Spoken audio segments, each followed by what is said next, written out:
നമ്മള് ഇന്ത്യക്കാർ ചെറുതായിട്ടൊന്ന് പറ്റിക്കപ്പെട്ടുണ്ട് ഒരു വണ്ടി വെച്ചിട്ട്. എനിക്ക് മനസ്സിലായി.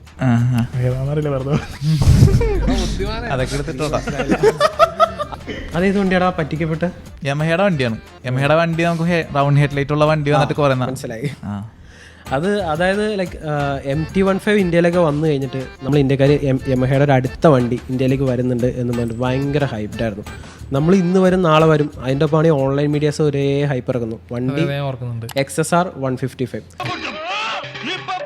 ആ വണ്ടി ഇന്ന് വരും നാളെ വരും, ഇത് തന്നെ വരും, അല്ലെങ്കിൽ ഇതേപോലത്തെ വേറെ വണ്ടി വരും എന്ന് പറഞ്ഞിട്ട് FCX എന്നും പറഞ്ഞൊരു വണ്ടി ഒരു കൊണ്ട് ലോഞ്ച് ചെയ്തു. ശരിക്കും അന്ന് യമഹ ഈ ഒരു XSRന്റെ ഡിസൈനിൽ FCXR നല്ല ഹിറ്റാണ്. കാരണം അന്ന് ഇത്ര സാച്ചുറേറ്റർ അല്ല, നന്നായിട്ട് പിടിച്ചെന്ന് തന്നെ. പക്ഷെ അവർ കോസ്റ്റ് കട്ടിങ്ങിന് വേണ്ടിയിട്ട് ഇന്ത്യയിൽ ലക്ഷക്കണക്കിനുള്ള ആ സെയിം ഷാസി, FCയുടെ സെയിം ഷാസി, സെയിം എഞ്ചിൻ എല്ലാം ഒന്ന് മോഡിഫൈ ചെയ്ത് പറ്റാവുന്ന രീതിയിൽ മോഡിഫൈ ചെയ്ത് ഇതായിരുന്നു.